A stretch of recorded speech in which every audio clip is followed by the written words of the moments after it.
Comment faire pour ne plus courir derrière un homme et inverser les rôles pour que ce soit lui qui vous court après? C'est le sujet de cette vidéo. Bonjour à tous, j'espère que vous vous portez bien. Appelez-moi Raina Banz. Merci de vous abonner, de cliquer sur la cloche de notification pour ne rater aucune vidéo, de partager la vidéo s'il vous plaît. Et n'oubliez pas de vous abonner à mon Instagram qui est juste là et mon Facebook. Ce sujet est un sujet très important parce que c'est une problématique pour la majorité des femmes, celui de courir après un homme. J'ai eu l'idée de parler de ce sujet suite à une discussion avec une amie à moi qui a toujours tendance à courir après les hommes. Ma copine m'a également dit qu'elle refaisait tout le temps la même erreur et je l'ai rassurée en lui disant d'abord que ce n'était pas de sa faute. Vous savez, ce genre de femmes qui ont tendance à courir après un homme, ce sont souvent ces femmes-là majoritairement qui ont eu du mal à aimer, qui n'aiment pas facilement. Du coup, la personne à qui elles accordent leur amour de façon sincère, quand ça commence à se briser ou bien quand il y a une relation toxique, c'est difficile pour elles de s'en détacher. L'une des problématiques de ce sujet, c'est que l'homme a l'instinct chasseur. Il aime chasser, il aime plaire, il aime draguer. Alors quand vous allez essayer d'ouvrir les yeux à l'homme, parce que ça va très mal avec lui, et que vous voulez lui montrer à tout prix que voilà, nous avons les mêmes points communs, nous avons le même objectif, voilà comment il faut marcher, l'homme automatiquement va se sentir étouffé dans la relation. Donc ce que je peux dire, c'est que au lieu de l'aider, vous allez provoquer l'inverse chez lui et créer une distance en lui envers vous. Même si ça part d'une bonne volonté, de bonnes valeurs, de bons principes, le fait que vous voulez à tout prix lui montrer que vous êtes le meilleur choix, lui montrer que voilà comment doit se passer la relation, ça le frustre. Le fait de courir derrière un homme provoque en lui une panique et une peur de s'engager dans la relation. Aujourd'hui, on va parler de tout ça là. Je vous donnerai certaines méthodes qui pourraient peut-être vous aider. Il y a une méthode aux États-Unis qui s'appelle le push and pull.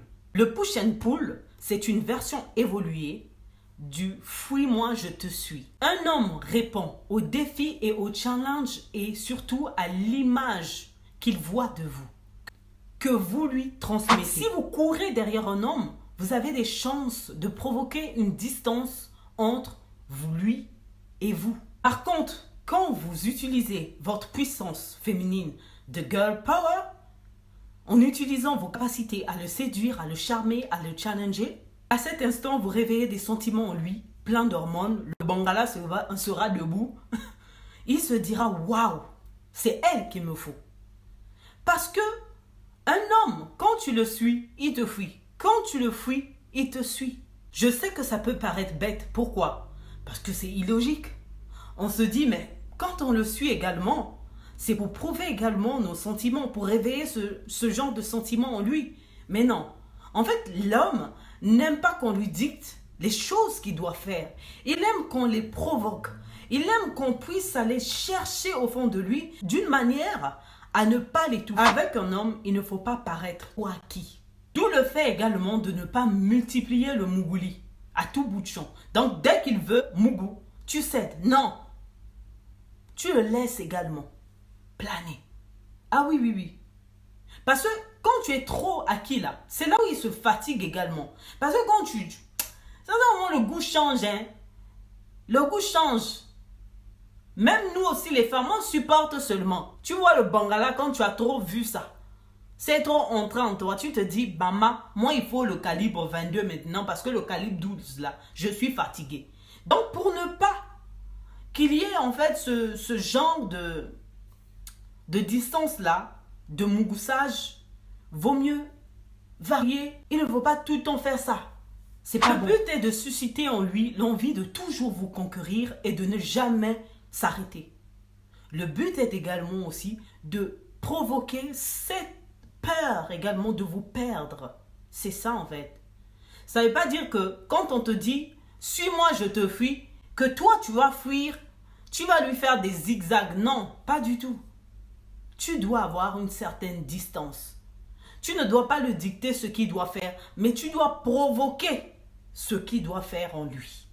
Parce que les hommes sont des bêtes. Quand il s'agit d'arrêter de courir après un homme, le push and pull a déjà été réalisé par vous. C'est quelque chose qui vous a souvent pas apporté du bonheur. Quand vous ouvrez les yeux sur cette situation, quand vous vous rendez compte que vous répétez les mêmes actions qui sont des bonnes actions à l'origine et que ça ne marche pas, il est nécessaire de changer la donne. Il faut donc, dans ce cas, se remettre en question. Ça veut tout simplement dire que ce n'est pas de votre faute et que les actions que vous menez ne vous aident pas. À partir du moment où vous avez pris conscience de cela, vous allez pouvoir relancer votre histoire de manière plus forte. Parce que, encore une fois, dès que vous allez arrêter de courir derrière un homme, vous allez pouvoir répondre à ses besoins qui sont souvent de manière inconsciente. Dites-moi ce que vous en pensez en commentaire. Merci de vous abonner, de cliquer sur la cloche de notification pour ne rater aucune vidéo, de partager la vidéo s'il vous plaît, de liker. Merci, au revoir.